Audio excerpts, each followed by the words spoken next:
मम्मा, आज मेरा नूडल्स खाने को दिल कर रहा है। मुझे मसाले वाली नूडल्स बना दें। गुड़िया बेटी, सच बताऊं तो आज मेरा भी नूडल्स खाने को दिल कर रहा था। ये लो 50 रुपए और कबूतर चाचा की दुकान से एक पैकेट नूडल्स का ले आओ। गुड़िया खुश हो जाती है और अपनी मम्मा से 50 रुपए लेकर कबूतर चाचा की दुकान की तरफ चली जाती है। कबूतर चाचा, ये ले पैसे और मुझे एक पैकेट नूडल्स का दे दें। रुको बेटी, मट्टी लगी हुई है, पैकेट पर मैं साफ करके देता हूँ। कबूतर गुड़िया को एक पैकेट नूडल्स का साफ करके दे देता है। गुड़िया वो नूडल्स का पैकेट लेकर अपने घर की तरफ जाती है। रास्ते में भूखा जग्गू कौवा गुड़िया को देख लेता है। गुड़िया गुड़िया रुको, हाँ बताओ जग्गू, जल्दी बताओ। चलो हम झरने पर जाते हैं। नहीं, मेरी मम्मा मेरा इंतजार कर रही है। मैं ये नूडल्स लेने आई थी। मुझे घर जाना है। पहले मैं नूडल्स खाऊंगी, फिर बाद में हम झड़ने पड़ जाएंगे। गुड़िया गुड़िया, तुम्हारे पीछे भूत है। गुड़िया अपना मुंह दूसरी तरफ करती है तो जग्गू कौवा गुड़िया का नूडल्स का पैकेट उठाकर भाग जाता है।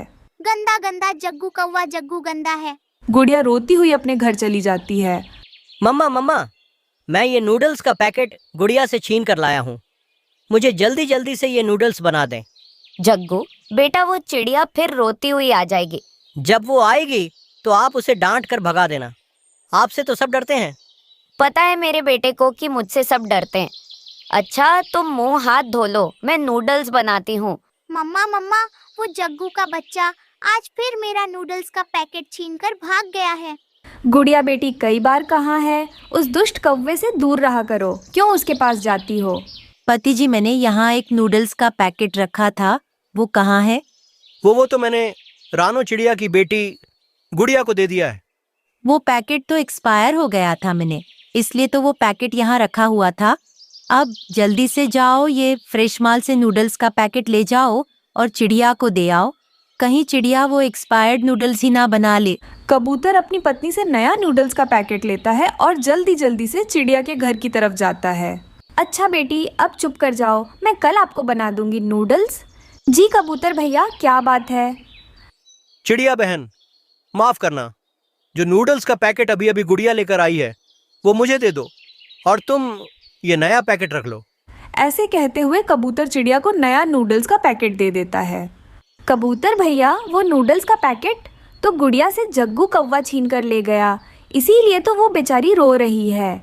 चिड़िया, वो नूडल्स एक्सपायर्ड थी, मुझे नहीं पता था, वो तो मुझे तुम्हारी भाभी ने बताया। अच्छा, तो मैं अब भी जाकर गोरी को बताती हूँ। चिड़िया अपने घर जाती है। मम्मा, आप कहाँ जा रही हो? गुड़िया बेटी, मैं अभी आती हूँ। मैं भी आपके साथ जाऊंगी। रानो, चिड़िया गोरी कवि के घर के दरवाजे पर दस्तक दे रही थी। गोरी गोरी, दरवाजा खोलो। वो आ गई है चिड़िया, तुम जल्दी जल्दी से नूडल्स खत्म कर लो। जग्गू एक ही बार में सारी नूडल्स उठाकर खा लेता है और मसाले वाला पानी पी लेता है। गोरी गोरी, दरवाजा खोलो। रुको रुको चिड़िया, क्या दरवाजा तोड़ दोगी? गोरी, वो नूडल्स का पैकेट जो जग्गू गुड़िया से छीन कर लाया है वो एक्सपायर है, उसे जग्गू को बनाकर मत देना। चिड़िया, मगर जग्गू ने तो वो नूडल्स खा ली है। गुड़िया हंसने लग जाती है। अच्छा ही हुआ जो जग्गू वो नूडल्स मुझसे छीन कर ले आया। अंदर से जग्गू के रोने की आवाज आती है। मम्मा मम्मा, जल्दी अंदर आओ, मेरे पेट में बहुत दर्द हो रहा है मम्मा, मैं मर जाऊंगा। वही हुआ जिसका मुझे डर था। गोरी घर में जाती है। जग्गू बेटा, कहाँ है दर्द? मम्मा, यहाँ है। गोरी, तुम जग्गू के पास ही बैठो, मैं अभी बुलबुल को बुलाकर लाती हूँ। चिड़िया बुलबुल को लेने चली जाती है और गुड़िया गोरी आंटी के घर में ही बैठ जाती है। जग्गू तो रोए जा रहा था। जग्गू, वो नूडल्स तो एक्सपायर्ड थी। अब तुम्हारे बड़े वाला टीका लगेगा। चिड़िया डॉक्टर बुलबुल को ले आती है। इसे तो इंजेक्शन लगानी पड़ेगी, तभी इसका पेट दर्द कम होगा। नहीं, मुझे टीका नहीं लगवाना। जग्गू बेटा, अगर टीका नहीं लगाओगे तो पेट दर्द कैसे कम होगा? फिर बुलबुल डॉक्टर जग्गू को बड़ा वाला इंजेक्शन लगाती है। हाय, मर गया मम्मा, बहुत बड़ी गलती की। मैंने गुड़िया से नूडल्स छीन कर मर गया। मेरे पेट में बहुत दर्द हो रहा है। गुड़िया तो चुप थी। अपने घर जाते ही गुड़िया जोर जोर से हंसने लगती है। मम्मा, अब मजा आया जग्गू को।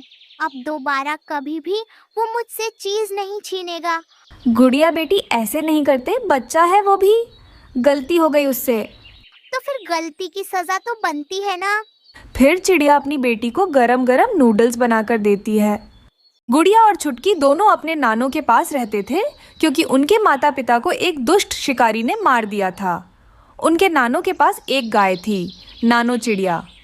जंगल के पक्षियों को दूध बेचकर किसी तरह दोनों बच्चों को पाल रही थी।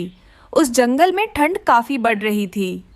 एक दिन नानो अपने दोनों बच्चों के साथ घर पर बैठकर आग सेक रही थी। तभी उनके घर कालू कौवा आता है। रानो कहाँ है और तुम कौन हो? रानो और उसके पति टुन्नू को बाहर बुलाओ, मुझे उनसे बात करनी है। क्या बात है कालू बेटा, आपको मेरी बेटी और जमाई से क्यों मिलना है? कुछ दिन पहले एक दुष्ट शिकारी ने उन दोनों को बंदूक से गोली मार दी। मैं रानो की माँ हूँ। कहिए आपको क्या काम है? अरे यूं बुढ़िया, ये जो तू आराम से घर में रह रही है, ये मेरा घर है। तेरी बेटी रानो ने 3 महीनों से ये घर का किराया मुझे नहीं दिया। मैं तुझे और 1 महीने का वक्त देता हूँ।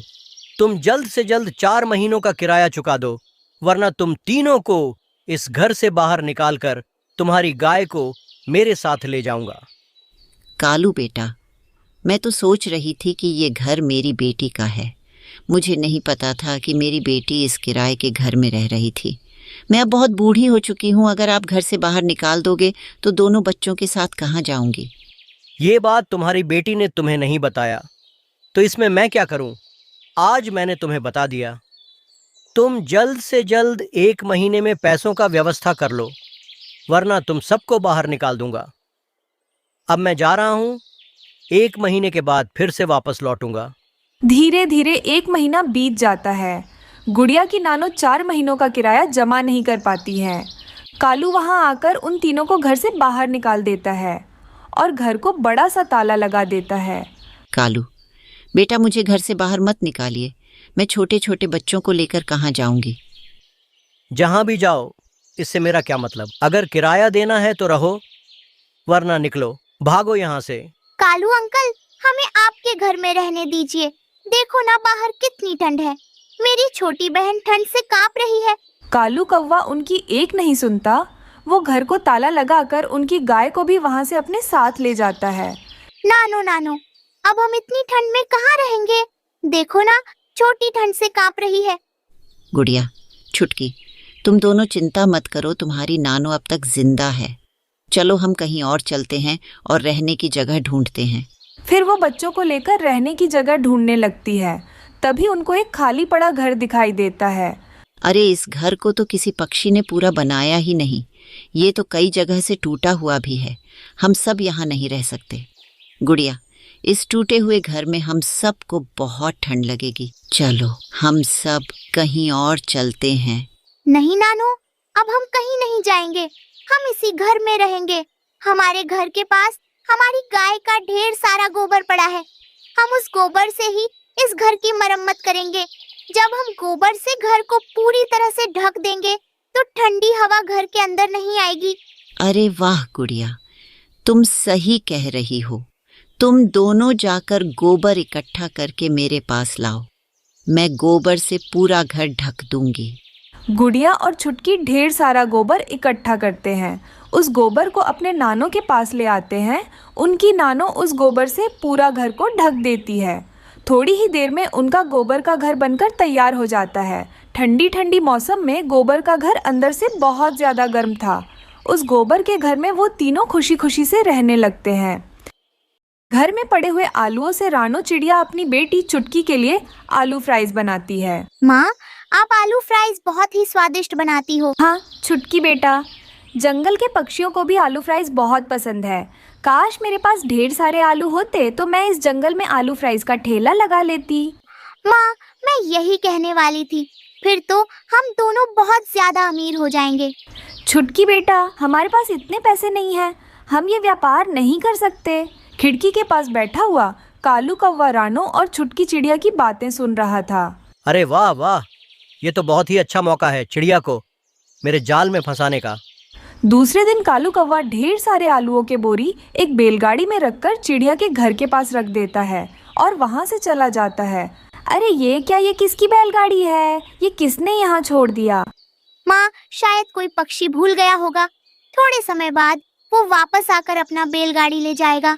थोड़ी देर बाद वो बैलगाड़ी का मालिक बूढ़ा कौवा वहाँ आता है। बूढ़े कौवे, तुमने मेरे घर के सामने बैलगाड़ी क्यों रखा? ये आलू के बोरियां मेरे मालिक कालू के हैं। वो आज बहुत ज्यादा उदास है, इसलिए उन्होंने कहा आलूओं को नदी में फेंक देना। क्या अब तुम इतने सारे आलूओं को नदी में फेंक दोगे? हाँ, अब मालिक ने कहा है तो मुझे ऐसा ही करना पड़ेगा। बूढ़े, इन आलूओं को मुझे दे दो, मैं जंगल में आलू फ्राइज का ठेला लगा लूंगी। हाँ, ये ठीक है, तुम ऐसा ही करना।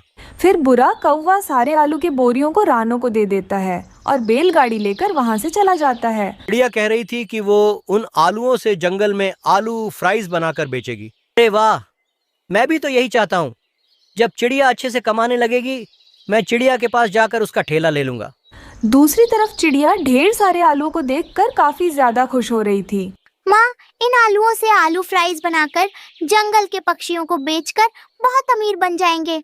हाँ छुटकी बेटा, मगर 3-4 महीने बाद ये आलू खत्म हो जाएंगे, फिर हम क्या करेंगे? इसीलिए मैं सोच रही हूँ कि आधे आलू से खेती करूँगी और बाकी आलू से आलू फ्राइज बनाकर बेचूंगी। फिर उस दिन माँ बेटी आधे आलू को अपने ज़मीन में बो देते हैं और अच्छे से रोज़ पानी देने लगते हैं। फिर रात होते ही रानो चिड़िया सुबह आलू फ्राइज बनाने के लिए आलू को काट रही थी। सुबह होते ही चिड़िया उन आलूओं से आलू फ्राइज बनाकर अपने ठेले पर रखकर बेचने लगती है। हरियाली, तुम कहती हो ना मैं तुम्हें कुछ खिलाता नहीं। चलो मैं आज तुम्हें आलू फ्राइज खिलाऊंगा। लूसी, चलो मेरे साथ आज रानों के बनाए हुए गरम गरम आलू फ्राइज खाते हैं। उस दिन रानो के ठेले पर बहुत सारे पक्षी आकर आलू फ्राइज खा रहे थे और काफी मजे ले रहे थे। शाम तक चिड़िया की अच्छी खासी कमाई हो जाती है। वो उस दिन बहुत खुश थी। छुटकी बेटी, हमारा धंधा चल पड़ा। पहले ही दिन देखो कितने सारे पैसे आए। हाँ मम्मा, मुझे पहले ही पता था, क्योंकि आप आलू फ्राइज बहुत ज्यादा मजे के बनाती हो। ऐसे ही 3-4 महीने बीत जाते हैं। चिड़िया का ठेला अच्छे से चलने लगा था। चिड़िया ने तो अब अच्छा वाला ठेला ले भी लिया था। चलो, अब समय आ गया है चिड़िया के ठेले पर कब्जा करने का। मेहनत चिड़िया करेगी और ठेला चलाऊंगा मैं। ये सोचकर कालू खुशी खुशी से रानो के पास जाता है। बताओ कौवे भैया, कितनी की फ्राइज बनाओ? 10 की, 20 की, 50 की या फिर 100 की? अरे वाह चिड़िया, तुम तो मेरे दुकान की फ्राइज मुझे ही बेच रही हूँ। अरे कालू, ये तुम क्या बोल रहे हो? ये ठेला मेरा है। कालू अंकल, आप कुछ भी बोल रहे हो, ये ठेला मेरी मम्मा का है। मुझे सब पता है, मगर ये ठेला मेरे आलूओं से ही चल रहा है। वो सब मेरे आलू थे। मगर कालू भैया, आपके आलूओं को बुरा कौवा नदी में फेंकने जा रहा था। मुझे पता था मूर्ख चिड़िया, तुम मेरे आलूओं से ही फ्राइज बनाओगी और सारे आलू खत्म कर दोगी। अब तुम मुझे मेरे आलू वापस नहीं कर पाओगी, इसलिए ये ठेला मेरा है। कालू अंकल, आप मेरी मम्मा को ही धोखा दे रहे थे। धोखेबाज अंकल, मैं आपको छोड़ूंगी नहीं। अब तुम दोनों मेरे ठेले से ऐसे ही जाते हो या धक्के मार के बाहर निकालो। छुटकी बेटा, तुम यहीं रहना, मैं अभी आती हूँ। ऐसा बोलकर चिड़िया तुरंत अपने घर जाती है और अपने खेत से निकाले हुए आलू बैलगाड़ी पर रखकर वहाँ ले आती है। दुष्ट कौवे, लो अपने सारे आलूओं को ले लो और यहाँ से दफा हो जाओ। इतने सारे आलूओं को तू कहाँ से लाई है छोटी चिड़िया? तुम क्या समझते हो कालू? क्या तुम ही बुद्धिमान हो? ये सब आलू मैं अपने खेत में उगा रही थी। चलो अपने आलूओं को लो और निकलो। यहाँ से दोबारा मेरे ठेले पर कभी मत आना। ये सब देखकर कालू को बहुत गुस्सा आ रहा था, लेकिन अब वह कर भी क्या सकता है। अपने सारे आलूओं को लेकर शर्मिंदा होकर वहाँ से चला जाता है। देखा छुटकी बेटा, अगर मैंने उस दिन दिमाग से काम नहीं लिया होता तो आज हमारा ठेला वो कालू कब्जा कर लेता। हाँ मम्मा, जो दूसरों के साथ बुरा नहीं करता, उनके साथ भी कभी बुरा नहीं होता। दूर किसी जंगल में एक चिड़िया और एक कौवा रहते थे। चिड़िया और कौवा भोजन की खोज में मारे मारे फिर रहे थे, क्योंकि उन दिनों जंगल में भोजन का मिलना बहुत मुश्किल था।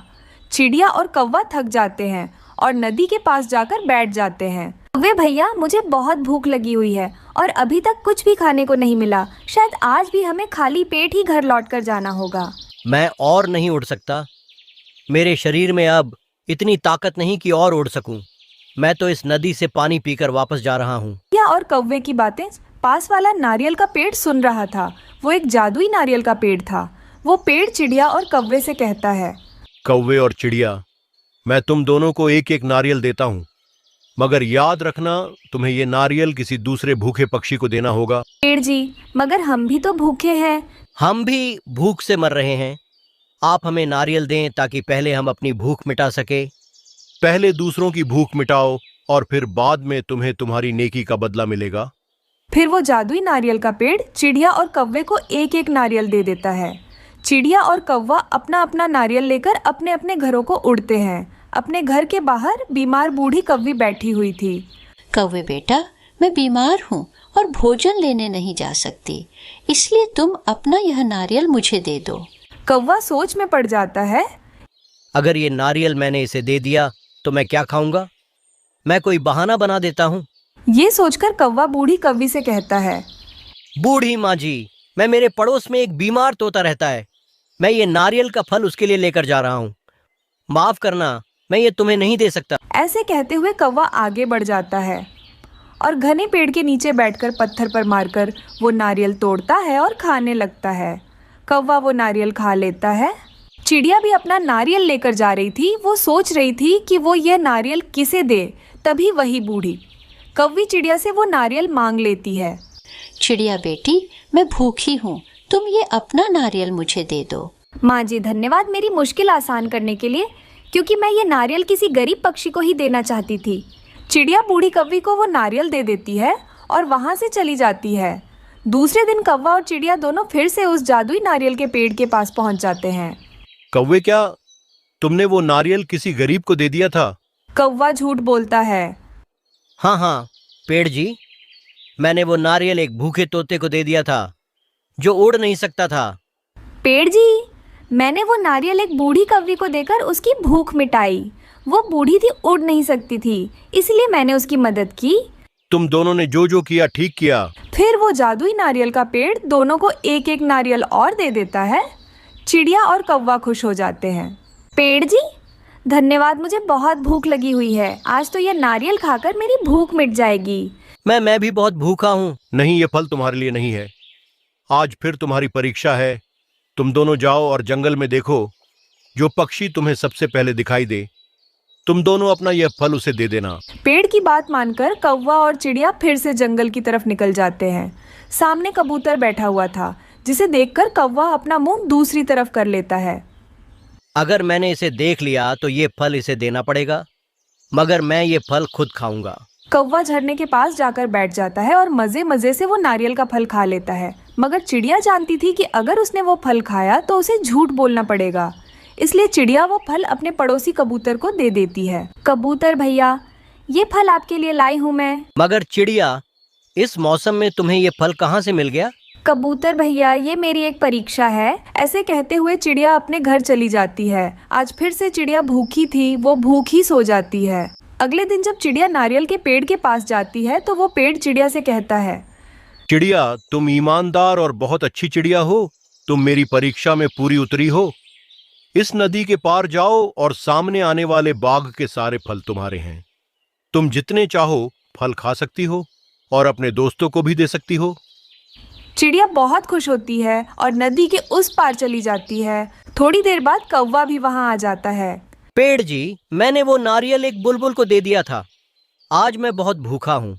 आज मुझे 2 नारियल के फल देना, ताकि एक मैं खाऊं और एक गरीब को दे सकूं। कौवे, तुम झूठे हो और तुम मेरी परीक्षा में हार गए हो। तुम यहाँ से भाग जाओ, तुम्हारे लिए मेरे पास और कुछ नहीं है। ये सुनकर कौवा रोने लग जाता है और रोता हुआ वहां से चला जाता है।